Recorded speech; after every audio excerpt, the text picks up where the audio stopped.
Bonjour à tous, ravi de vous retrouver pour une nouvelle vidéo sur Omerta. Aujourd'hui, nous allons parler pédocriminalité en ligne et plus précisément de notre dernier documentaire Internet dans l'antre des pédocriminels, disponible sur l'application Omerta, disponible sur les plateformes de téléchargement App Store et Google Play, afin que vous en sachiez un petit peu plus sur ce documentaire, sur ce sujet. Et si vous ne l'avez pas encore vu, tout de suite la bande-annonce.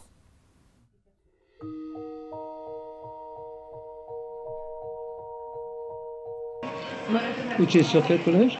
Moi, je suis à Saint-Philippe, tu connais? Tu es la première que je rencontre à regarder une chatte comme Coco et Snap. Hein. Pourquoi tu n'es pas partenaire? Je te jure, je crois que j'ai vu ma mère, elle était là-bas. Tu vas même te déposer là-haut. Hein. Non, en vrai, je crois que je vais y aller.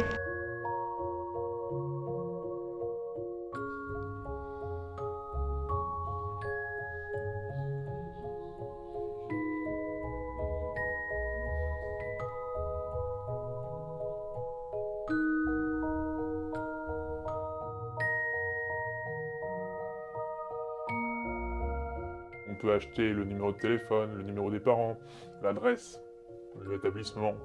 On peut même acheter les copines parfois, parce qu'après avoir fait chanter la gamine, on fait chanter les copines. Le numérique, ça n'est que la porte d'entrée, hein. Ça n'est que le premier pas. Après, c'est bien physique. Ils font ça avec l'intention sexuelle d'agresser. En haut lieu et dans les médias, ils font comme si de rien n'était, mais non, vous êtes complotistes, vous êtes fous. On n'est pas du tout complotistes. Alors cette histoire a commencé quand j'avais 14 ans. Un enfant qui se fait abuser, c'est une réalité tangible. C'est pas un délire que la Terre est plate.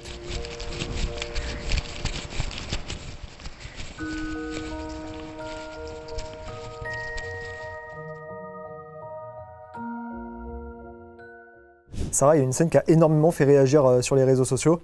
C'est celle du moment où on a piégé le pédocriminel. Avant d'aller dans le fond du dossier, il faudrait déjà remonter à la base de l'enquête. Ça a commencé il y a 3 mois. On a décidé de tester pour vous les sites de rencontres pour adolescents. Et pour cela, on a créé finalement 2 comptes. On a d'abord créé le compte d'Océane, 14 ans. Et ensuite, on a créé le compte de Lina. Donc la première, clairement, c'est un prénom purement français. Et la deuxième, c'est un prénom à consonance étrangère. Et là, nous sommes rendus compte qu'on a reçu énormément de messages d'hommes adultes. Donc la première Océane, on a reçu une dizaine. Mais en revanche, ce qui nous a extrêmement choqués, et clairement, on l'a aussi plus ou moins découvert, c'est que Lina, elle, a reçu des centaines et des centaines de messages. Et au moment où on se parle, il faut savoir qu'elle en reçoit encore, puisque les comptes sont encore ouverts. Sarah, est-ce que tu peux nous expliquer quel était le contenu de ces messages? Il y a différents messages. Il y a tout d'abord effectivement des messages où il y a des propositions sexuelles contre simplement de l'argent. C'est un peu malheureusement le classique. Et après sont arrivés d'autres hommes adultes. Alors là, c'est toutes les catégories socio-professionnelles, mais alors ça vient de partout. Je vous donne 2-3 exemples avant de passer à celui qui nous intéresse. Il y avait tout d'abord, on n'en a pas parlé dans le documentaire, il en fait partie, Stéphane. Un charmant papa de 45 ans qui expliquait à Lina que vu qu'elle n'avait pas elle-même son propre géniteur, il serait ravi de l'aider et de combler un peu ce manque. Et il lui a proposé très clairement de lui payer un billet de train pour le rejoindre et aller faire un tour de moto en forêt. En forêt, concrètement. J'ai aussi Pierrick, il n'est pas dans le documentaire mais il faut en parler. Pierrick est professeur. Donc Lina a quelques difficultés effectivement en géographie et Pierrick lui a expliqué qu'il serait ravi de la rencontrer à la gare Saint-Lazare éventuellement pour convenir de cours particuliers. Et ces cours particuliers devraient se dérouler face au tableau. Je vous laisse imaginer la suite. Et puis ensuite est arrivé un peu H-Mur 78 qui lui était vraiment très gentil. D'ailleurs, Sarah, à ce sujet, on va écouter Catherine Bonnet, pédopsychiatre, que nous avons interrogée dans le documentaire. Je pense qu'il y a une addiction.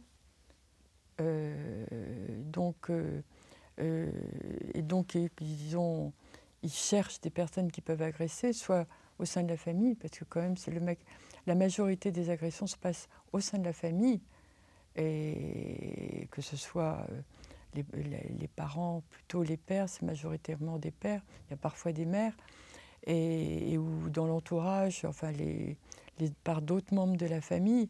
Mais quand certains vont, donc effectivement, je pense que Internet favorise très certainement la possibilité. Avant qu'il y ait Internet, C'était les agressions qui étaient extrafamiliales, c'était à l'occasion de l'entourage, l'école, les loisirs. Donc dans la rue, c'était moins fréquent, beaucoup moins fréquent. On nous apprenait que le plus grand risque était dans la rue, mais en fait, c'était assez peu fréquent. C'est en général à l'occasion d'une pseudo-relation, hein, d'être amis. Et ça, c'est pas, si vous voulez, les anglo-saxons appellent ça le grooming. C'est-à-dire que c'est pas dans la loi française d'ailleurs.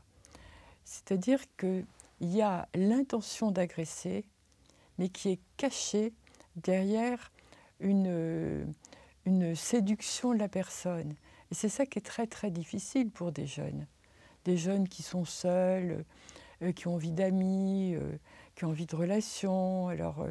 Alors ils font les gentils, comme disent les petits-enfants, ils font les gentils. Les adolescents sont séduits, pensent qu'ils vont avoir des amis, quelqu'un d'un peu plus âgé qui va être gentil avec eux. Et donc sont des personnes qui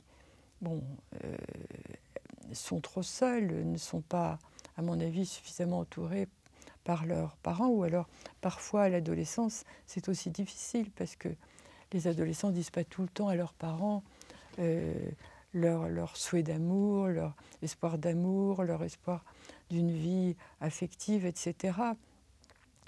Et ces personnes-là qui agressent, c'est redoutable, parce qu'ils font les gentils, ils sont aimables, ils sont agréables, et puis après, ils agressent. Mais c'est vraiment l'intention, ils font ça avec l'intention sexuelle d'agresser. Et on n'a pas en France, dans la législation française, n'est pas suffisante, parce que ce qui est décrit, c'est la personne qui brutalement agresse. Il y a ces formes-là. Et en particulier, ces formes-là sont connues. L'agresseur va immédiatement agresser une personne qu'elle a repérée. Mais le pire, c'est quand ils font les gentils, quand ils commencent à faire les amis, les amoureux, et qu'ensuite ils agressent parce qu'ils deviennent brutaux après. Mais la culpabilité de la personne est terrible. Déjà, quand il y a une agression brutale, l'enfant se sent tout le temps coupable. L'enfant, quand je dis l'enfant, c'est l'enfant de 0 à 18 ans. C'est quel que soit l'âge, l'enfant se sent coupable, il se sent honteux. Et d'ailleurs, c'est l'agresseur qui s'arrange pour dire toujours des mots, pour culpabiliser. C'est une manière de les faire taire. Mais là, quand il y a eu une approche progressive, pour être amis, pour les faire sortir, pour commencer une relation, alors la culpabilité est énorme. C'est encore plus difficile de pouvoir dévoiler et même prendre conscience qu'il y a eu une stratégie. La stratégie, c'est l'intention cachée d'agresser en faisant du boniment. Comment va se passer finalement l'accompagnement d'enfants victimes de ces violences? Quel va être votre rôle? Si vous voulez, à partir du moment où un enfant qui est venu avec des symptômes, parce qu'il y a tout le temps des conséquences avec des symptômes, et la plupart d'entre eux ne sont pas spécifiques, sauf les comportements sexualisés des enfants petits. Ça, je pourrais peut-être en parler un peu plus longuement. Donc, ce qui compte, c'est que l'enfant puisse se confier une fois qu'il a expliqué ce qui le gêne, avec ces petits mots. Parce que je commence tout le temps un entretien avec les symptômes, ce qui les gêne, ce qui les font souffrir. Et puis je pose des questions. Parce que si on ne pose pas des questions à un enfant, qu'est-ce qui leur fait peur? Qu'est-ce qu'ils n'aiment pas? Est-ce qu'il y a des choses qu'ils voudraient dire, qu'ils n'osent pas dire? Voilà. Et déjà, dans des symptômes, parfois, ils ont des refus d'aller là, refus de faire ci, refus de boire un tel. Ce sont des perches qui tendent. Ça va être la même chose avec un adolescent? Ah oui. Oui. Mais à l'adolescence, c'est plus difficile d'aborder les questions sur la sexualité. Il ne faut pas les aborder d'emblée. Il faut qu'il y ait une confiance. parce que justement, parfois, que c'est difficile, parce que ils se sentent tellement coupables, mais je pose des questions aussi. Bien entendu, il faut toujours poser des questions systématiques, mais quand je dis des questions systématiques, ce n'est pas les mêmes mots, pas les mêmes termes, c'est suivant l'âge et suivant la relation qui s'établit de confiance, etc. Donc ce qui est essentiel, c'est qu'il y ait un dévoilement. Moi j'appelle ça dévoilement, en fait c'est les révélations des faits, j'appelle ça un dévoilement parce que les enfants, de manière individuelle, commencent à en parler et c'est unique pour chaque enfant. Chaque enfant va tester d'abord s'il peut avoir confiance, si on va le croire. Donc il envoie des perches, il commence à dire un mot, puis après c'est à nous à pouvoir les aider à parler un peu plus. Parfois ils ont tellement peur d'avoir parlé parce qu'ils ont été interdits de parler. Moi j'ai vu des enfants qui aussitôt se cachaient, disaient non, non, j'ai rien dit, c'était non, non, non, c'était juste comme ça. Hein, parce qu'ils ont peur d'être punis. Dédramatiser le... Alors donc c'est important de leur dire que qui m'ont fait confiance et que de toute façon c'est interdit. Personne adulte n'a le droit de faire ce qu'on leur a fait. Et les adolescents, c'est important de montrer, de voir avec eux selon ce qu'ils racontent le moment où, surtout quand ils ont été approchés de manière séduisante, de faire le moment où l'agresseur a franchi justement ce que j'appelle le passage à l'acte. Ce qui est important, c'est de faire un signalement, c'est l'essentiel. Un pédocriminel qui lit un message rédigé par un adulte va comprendre que c'est un adulte et pas une mineure. Je te confirme, Charles, parce qu'en fait, il faut savoir qu'ils sont alertés. C'est vraiment une population alertée. Ils savent très bien qu'il y a énormément de personnes maintenant qui essayent de les piéger. Je rappelle quand même qu'il y a aussi des équipes de gendarmerie qui essayent de faire tomber un petit peu ces réseaux-là. Donc, c'est des hommes qui se sont... Alors, il y a ceux qui ne sont pas vraiment préparés. On en a eu quelques-uns. Bon, voilà, on ne tombe pas vraiment dans le piège. Mais en revanche, il y en a dans carrément, j'ai l'impression, une vocation, une carrière. Du coup, on est passé sur Snapchat. Il nous a proposé un rendez-vous. Et là, nous sommes passés... de l'irréel de l'Internet au réel dans la vie de tous les jours. Et là, Charles, on a été obligé de t'alerter qu'on allait aller sur le terrain, on t'a commandé du matériel de dernière minute. La personne en question ne savait pas qu'elle allait être filmée, donc vous étiez, si je me rappelle bien, au moins 4 ou 5 C'est ça. Placés dans le McDonald's, à proximité de la journaliste, mais aussi à l'extérieur pour pouvoir avoir... la cible, entre guillemets, sous toutes les coutures. Mais c'est dont je me souviens, moi, qui me fait bien rire, c'est ta réaction quand on t'a envoyé la demande de matériel et que tu t'es dépêché d'aller où? On a commandé sur Internet, ça m'a coûté 60 €. Sur Amazon, je précise. Mais le résultat est au rendez-vous. Le résultat est au rendez-vous. D'ailleurs, j'y ai laissé une veste, je vous rappelle. Juste pour la petite histoire, au final, bon, alors, merci Charles, il nous a commandé une caméra et il n'y a vu que du feu. Et finalement, nous nous sommes rendus directement au McDonald's. Le problème, c'est que notre journaliste, dans la précipitation, a oublié son téléphone portable. Alors, ce qui s'est passé, bien sûr, Charles, tu connais tes équipes, on est quand même assez prudent. On est parti par 2 équipes de 2, donc ça veut dire 4, je compte bien. Et au final, on s'est mis chaque équipe dans le McDonald's. Mais il faut savoir que la première équipe était constituée de garçons, donc ce sont nos confrères. Et en fait, ils sont passés devant Ashmur 78. Et il était déjà en train d'attendre devant le McDo, prêt à partir. Éventuellement, si c'était un piège ou pas. C'est vous dire comme ils sont quand même en alerte. Et quand il s'est rendu compte que notre jeune journaliste arrivait toute seule, mais là, il était vraiment détendu. Mais je rappelle quand même qu'au départ, il était devant la porte du McDo, il était prêt à partir à tout moment. Et c'est là qu'on est entré dans le dur. Mais c'est intéressant ce que tu dis, ça veut dire que ce n'est pas une névrose du pédocriminel, il sait très bien ce qu'il fait et il est conscient des risques qu'il encourt à faire ça. Clairement, pour moi, c'est une sorte de carrière. C'est-à-dire qu'il n'est pas à son premier coup d'essai. Je me permets de rebondir sur ce que tu disais tout à l'heure, puisque avec mon collègue, on était avant vous, avant l'équipe déployée sur place devant le McDonald's, et on a vu cet individu justement faire les 400 pas autour du McDonald's, regarder partout, un petit peu stressé. Et clairement, il cherchait une jeune fille, une jeune fille avec une peluche de Pinocchio, puisque cette peluche de Pinocchio, c'était le signe distinctif. Mais du coup, pourquoi avoir choisi ce signe distinctif? C'est bien de le rappeler. Effectivement, c'est à sa demande. C'est pas par hasard qu'on a mis Pinocchio du début à la fin dans le documentaire. En fait, c'est clairement H-Mur78 qui a demandé à Lina, pour qu'il n'y ait pas de méprise, tout simplement qu'elle prenne son nounours de Pinocchio. Elle l'avait dans sa chambre. Il l'a tout de suite vu qu'il était là. Donc je pense que ça correspond à quelque chose pour lui. Il a tout simplement demandé à cette jeune femme, à cette jeune fille, de venir au McDo avec cette peluche pour pouvoir la reconnaître et pas commettre d'erreur finalement. Maintenant qu'on a fait le tour des coulisses, qu'on a abordé toutes les coulisses de cette rencontre avec cet individu, je vous propose de regarder quelques images de cette rencontre. Ça va, tu vas bien? Ça va? Ça va et toi? Je joue au McDo, c'est à côté de mon collège. Oui, d'accord. Bah oui, c'est à côté. Et tu es sur quel collège? Et t'as déjà eu des enfants ou pas? Oui, j'en ai eu. C'est la première que je rencontre. Faut garder une chatte comme Coco et Simple. Hein. Moi, j'aurais trop envie de déménager, moi. Ah, tu veux déménager vers où? Mais je peux pas, là, je vais encore chez mes parents. Quand j'étais jeune, j'étais ma majeure. J'ai envie de partir. Je vais partir, je sais pas moi, à Dubaï.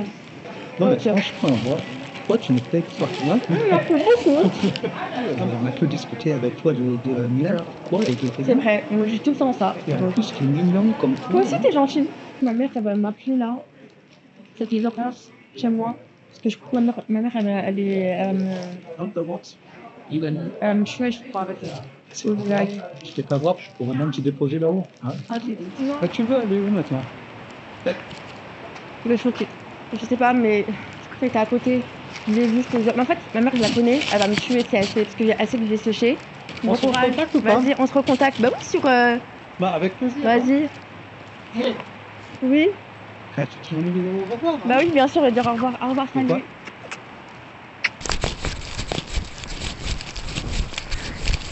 Sur les images qu'on vient de voir, on voit votre collègue journaliste qui court. Est-ce que tu peux nous expliquer? On a compris qu'on avait un problème.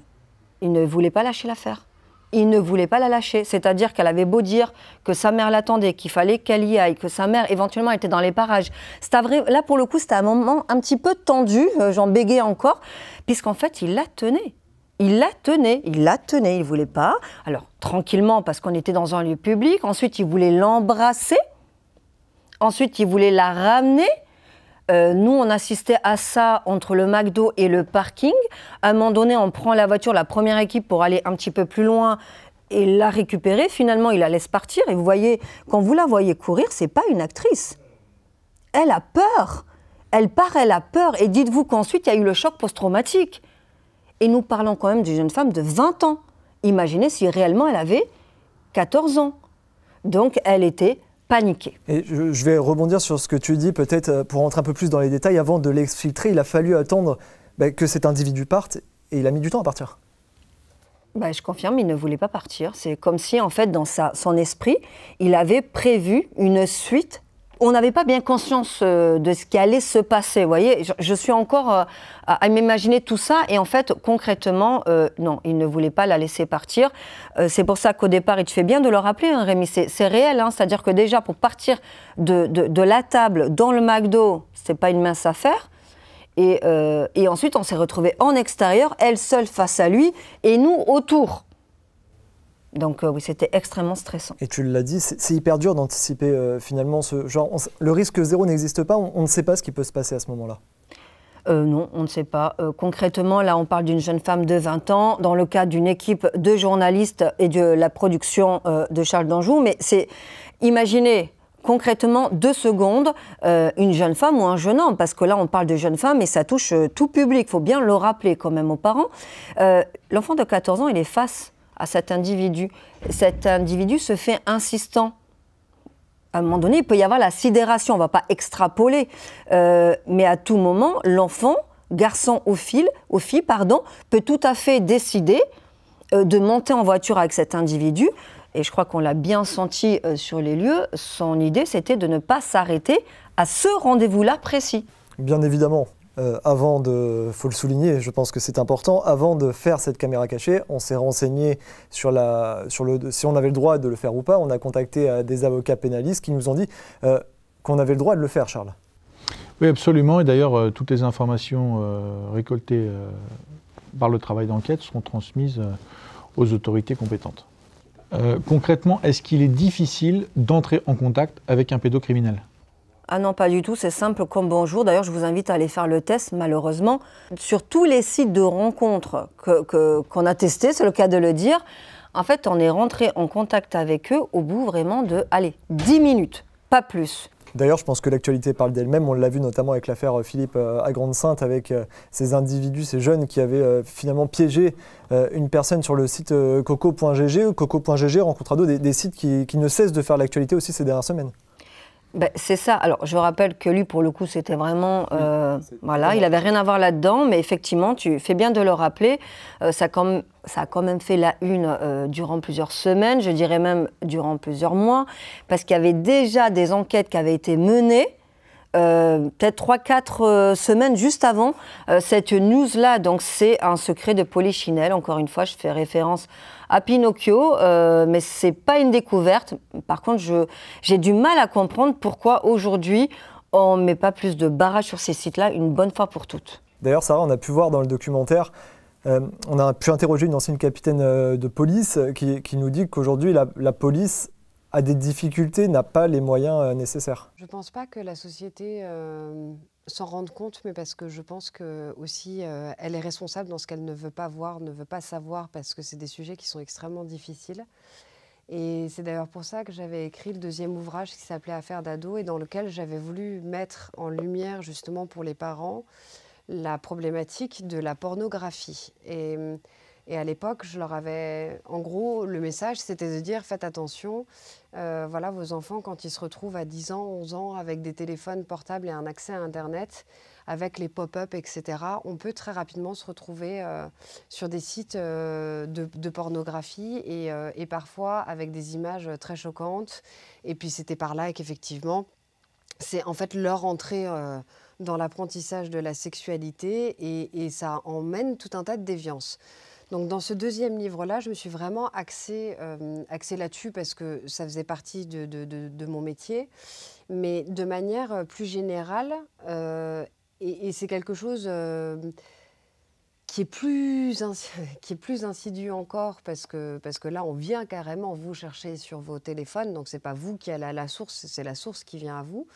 Et où effectivement cet accès pour les pédophiles par les réseaux, cet accès à vos enfants, ça je l'avais moi-même, étant policière et étant dans ce milieu-là, j'en avais pas forcément conscience, sauf que le temps faisant, les applications se développent, se multiplient, se démocratise. Forcément, la jeunesse le prend parce que ça a plein d'attraits. Et puis, les parents entendent vaguement parler de TikTok, de Snapchat, de ce genre de choses-là, et ne se rendent pas forcément compte, justement, de ce qui s'y passe et de la manière dont leurs enfants peuvent être attrapés et ensuite se retrouver dans des situations bien évidemment extrêmement compliquées avec des menaces, avec du chantage, avec tout un certain nombre de moyens pour pouvoir obtenir de vos enfants soit des photos, soit des nus. Voilà. Et on en connaît finalement les dérapages extrêmes qui conduisent au suicide de certains jeunes. Et donc ça, effectivement, on ne peut plus fermer les yeux parce qu'il y a des jeunes qui se suicident parce qu'ils se retrouvent dans ces situations-là. Et je crois que ce qui est encore plus terrible, c'est que souvent, en tant que parent, et je suis moi-même une maman avec un petit qui va bientôt avoir accès à un téléphone, et donc toutes ces questions-là sont importantes et elles font aussi partie de ma vie en tant que femme et en tant que maman, c'est de se dire que c'est pas la police en fait qui va protéger vos enfants là-dessus, et ça pour moi c'est une certitude, non pas parce qu'ils ne le veulent pas, mais parce qu'on ne leur donne pas les moyens de le faire, et que du coup si vous pensez que vos enfants sont protégés parce que y a des institutions qui sont là pour le faire, c'est pas le cas. Et comme ce n'est pas le cas, il est de votre responsabilité, comme de la mienne d'ailleurs, justement de pouvoir accompagner ces enfants et de faire de la prévention et de surtout voilà, accepter de regarder la réalité des choses en face, parce que si vous le refusez et que vous le niez, vous pouvez être certain que vos enfants vont tomber dedans parce que vous-même, vous ne voulez pas voir le problème. Vous estimez finalement qu'aujourd'hui, la banalisation qu'on fait des réseaux sociaux a contribué peut-être à accentuer un problème vis-à-vis de ces personnes qui ne sont pas bien intentionnées. Mais voilà, elles sont surtout mal intentionnées et elles se servent de ces réseaux-là. Et je pense que c'est le fait de ne pas s'en rendre compte, ça, c'est le danger premier. Et je peux tout à fait comprendre que ce soit compliqué de dire à son adolescent, bah, en fait, aujourd'hui, tu as un téléphone, pas pour pouvoir aller sur Internet discuter, entre guillemets, avec des inconnus qui sont à des milliers de kilomètres de là, mais tu as un téléphone pour pouvoir, entre guillemets, être joignable, envoyer des messages à tes copains. Et en fait, je crois que c'est pas le téléphone qui pose problème, c'est l'accès à Internet en illimité qui pose problème. Ça, c'est la première chose. La deuxième chose qui pose problème, c'est que malgré tout le travail extraordinaire que font certaines associations pour justement accompagner les parents à faire attention à ce que font leurs enfants sur Internet, il reste toujours que c'est le moment de l'adolescence, c'est-à-dire le moment où l'adolescent dit non, je ne veux pas du cadre, non, je ne veux pas de l'autorité, non, je refuse en masse les conseils qui vont m'être donnés par mes parents. Et pour le parent, c'est difficile parce que du coup, il est obligé de se mettre vraiment en position quasiment de combat en fait, face à son gamin qui, lui, a très envie de faire comme tous les copains. On les connaît par cœur, ces histoires-là. Sauf que souvent aussi, les parents, c'est pas qu'ils ne se rendent pas compte parce qu'en fait, ils le savent. Sauf que ce qu'ils n'imaginent pas, c'est que ça puisse arriver à leurs enfants, à eux. Non, moi, mes enfants, ils sont protégés, ils sont dans une bonne école, ils sont protégés parce qu'ils sont dans une bonne ville, parce qu'ils sont dans un milieu, entre guillemets, bourgeois ou aisé. Et en fait, pas du tout. Dès qu'il y a une petite faille, et l'adolescence en soi est une faille dans la personnalité de l'enfant qui est en train de se construire, et donc cette faille-là, elle va être...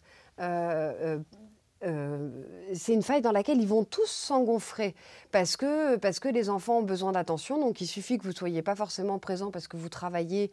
Et l'idée, ce n'est pas de faire le procès des parents ou de leur absence. C'est juste OK, vous n'êtes pas forcément là, mais j'ai le peu de temps où vous êtes là, de prendre en charge ces questions-là, parce que sinon, il y en a d'autres en fait qui le feront pour vous.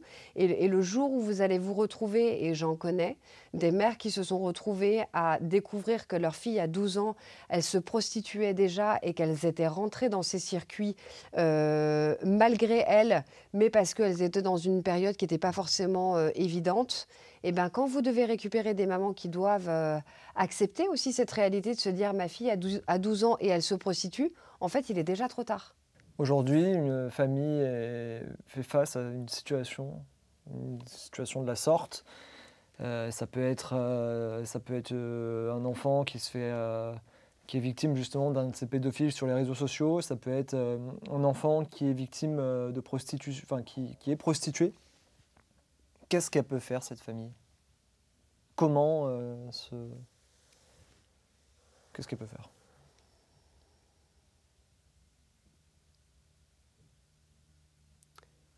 Je crois que mon silence résume à peu près le... Je ne sais pas comment répondre à cette question parce que, en fait, je crois qu'aujourd'hui, il n'y a pas de solution. Parce qu'on va vous dire, oui, il faut aller porter plainte. Donc la mère dont je parlais tout à l'heure, elle l'a fait. Elle est allée porter plainte avec des preuves, des preuves de capture, Snapchat, etc. etc.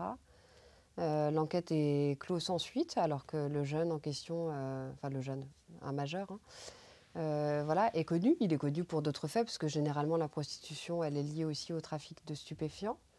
Donc s'il y a autant de monde qui travaille sur le trafic de stupéfiants et que ce sont les mêmes trafiquants aussi pour les prostituées, pourquoi est-ce qu'il n'y a pas de liens qui sont faits aussi à l'intérieur des services de police sur ces sujets-là?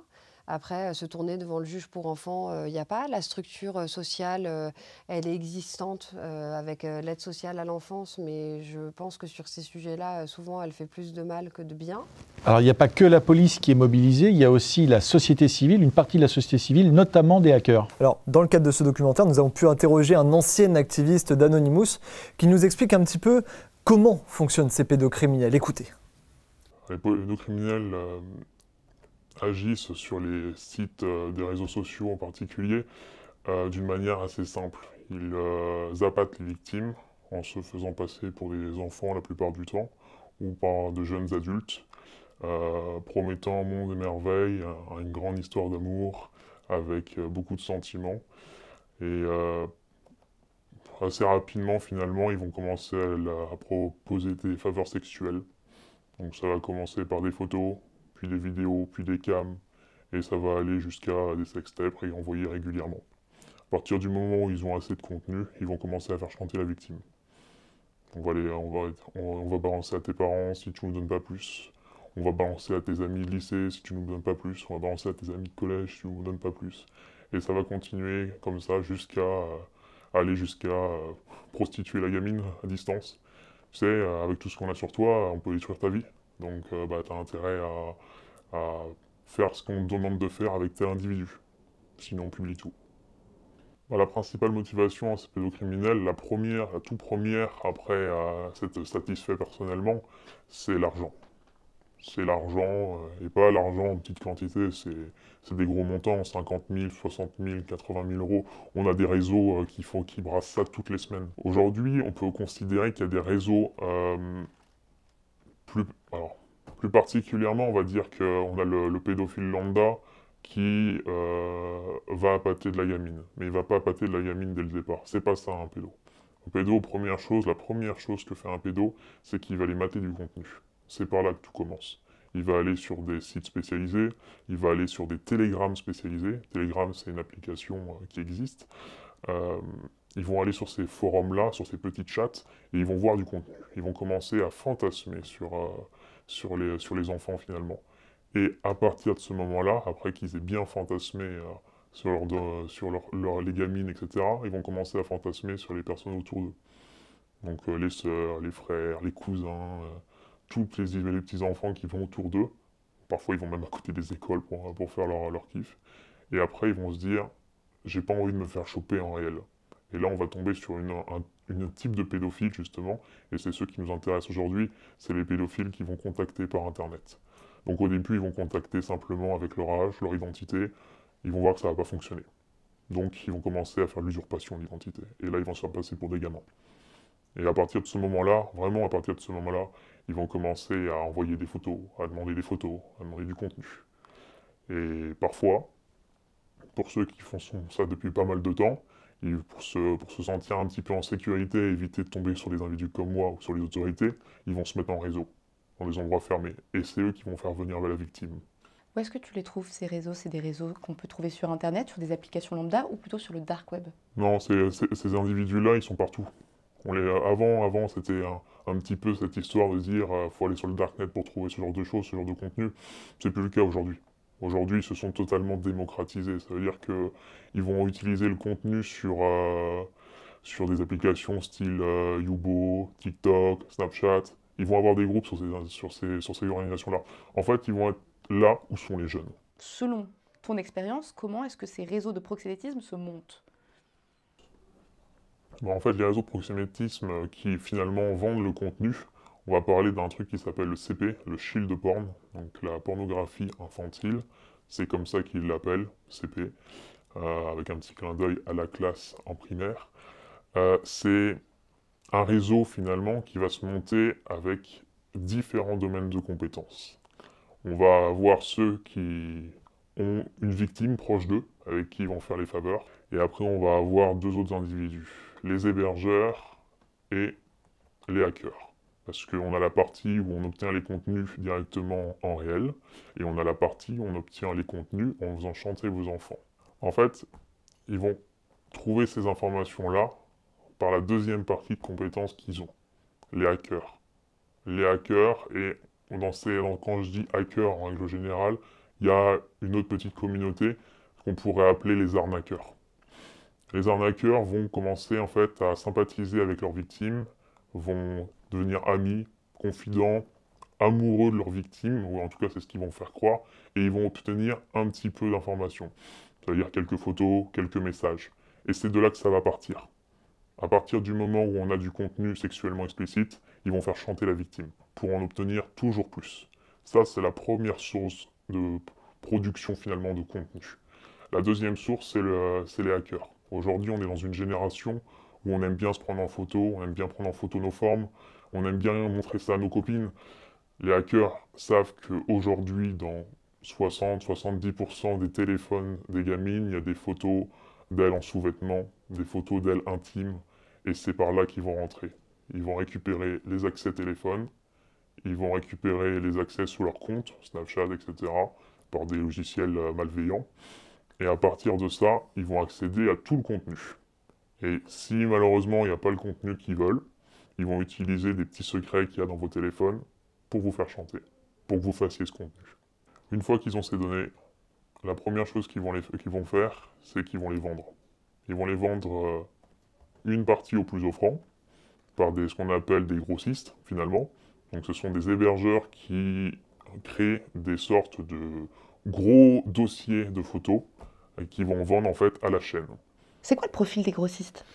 Franchement, c'est des businessmen. Français? Il y en a certains, oui, qui sont français.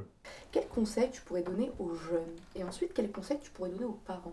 Le premier conseil que je vais donner aux jeunes, il n'est pas compliqué. Il y a toujours des effets de mode. Il y a les effets de mode du Momo Challenge, d'envoyer des messages à des hackers et faire leur défi jusqu'au suicide. Il y a des défis qui consistent à prendre un vélo et se jeter dans une rivière. Il y a tous les défis loufoques avec les jeunes, parce que c'est ça. Ils aiment l'expérimenter, ils aiment le danger. Moi, si je pouvais vous donner un conseil aujourd'hui à la jeunesse, ça serait tout acte a des conséquences. Et ces conséquences-là, même si aujourd'hui vous vous en rendez pas compte, demain ça peut détruire vos vies. Et pire que ça, pire que détruire vos vies, ça peut détruire vos familles. Parce qu'il ne faut pas se le cacher, quand ce genre d'individu va arriver, va récupérer vos informations, ils vont vous détruire. Ils vont vous humilier, ils vont vous détruire. Parce que dans leur tête, ils vous considèrent déjà comme des putes. Pour les parents, je dirais qu'il y a deux choses à faire. La première chose, c'est vous y intéresser à vos enfants. Parce qu'il y en a combien finalement qui les délaissent? Il y en a combien qui ne savent pas ce qu'ils font sur Internet? On dit aujourd'hui que c'est super cool de laisser les parents, laisser partir les enfants n'importe où, n'importe quand, avoir le téléphone en 6e. Mais c'est pas la réalité. La réalité, c'est que le téléphone, le smartphone, c'est une arme par prédilection. Vous donnez une arme qui va susciter votre gamin. Dans combien d'affaires aujourd'hui, les gamins ils se suicident à cause de choses qui se sont passées sur leur téléphone? Vous leur donnez une arme. Quand on donne une arme à un enfant, il faut savoir où est le cran de sécurité. Et si vous n'êtes pas foutu de leur donner le cran de sécurité, vous n'êtes pas foutu de leur donner un téléphone aujourd'hui. Ça, c'est la première chose. Et la deuxième chose, vous vous renseignez sur tout. Vous vous renseignez sur les modes de consommation, la dernière série Netflix qui est sortie, mais vous vous renseignez jamais sur l'informatique. Renseignez-vous sur l'informatique, il y a des vidéos qui existent, il y a des documentaires qui existent, il y a des articles de presse qui parlent d'Internet. Renseignez-vous, renseignez, parce que la première protection pour vos enfants, c'est vous. Ça ne sera jamais la police, ça ne sera jamais l'école, ça sera vous. Est-ce que tu as quelque chose à rajouter? Si je pouvais rajouter une chose, un message par prédilection, ça serait peut-être un message à ces individus, à ces grossistes, à ces hébergeurs, qui régulièrement se croient dans l'impunité parce que ils se font pas choper par les gendarmes, parce qu'ils pensent qu'ils font ça tranquillement sur leur groupe Telegram, sur leur site internet ou même sur leur chat Snapchat. Sachez une chose, je passe peut-être aujourd'hui dans les médias, mais je suis pas le seul. On est beaucoup, on est très nombreux. Que ce soit dans mon organisation ou que ce soit dans des organisations similaires, on est nombreux. Et peu importe où vous êtes, peu importe qui vous êtes, on vous trouvera. Deux mondes se rencontrent finalement. Vous avez à la fois les pédocriminels, mais vous avez aussi tout ce qui est réseau Mac, tout simplement. En fait, ils font chanter vos enfants, filles ou garçons, pour récupérer des vidéos et des photos dénudées. Et ces deux mondes se rencontrent, je vous laisse regarder par vous-même. Sur la plateforme Telegram, où la modération est inexistante, des dizaines de groupes proposent la vente de photos, de vidéos, mais aussi l'adresse et les coordonnées personnelles de mineurs. Les membres savent qui tu es, où tu habites, de quoi te faire chanter. Soit tu en envoies plus, soit les photos sont envoyées à tes proches. Le cercle vicieux de la sextorsion est bien ficelé. Ces réseaux pédocriminels, vous l'aurez compris, vendent des photos sur des canaux Telegram notamment, mais pas que. Ils vendent aussi des adresses, que ce soit de domicile, que ce soit d'établissements scolaires, mais aussi des numéros de téléphone, des comptes de réseaux sociaux. La pédocriminalité en ligne est une thématique vague, large, que nous avons traitée dans ce documentaire. Et Charles, nos spectateurs peuvent le retrouver dès à présent. Absolument. Si vous souhaitez qu'Omerta poursuive son travail, que nos journalistes de talent qui se sont donnés totalement dans cette enquête puissent continuer sur d'autres thématiques que les autres ne peuvent ou ne veulent traiter, alors abonnez-vous à l'application Omerta. Dès aujourd'hui, votre soutien est fondamental pour qu'Omerta puisse continuer à développer de nouveaux projets d'enquête pour vous. Et en votre nom, je remercie toute l'équipe de journalistes qui a réalisé ce documentaire, Sarah, Rémi, mais aussi ceux que vous ne voyez pas, Hamza, Abdou et Salma.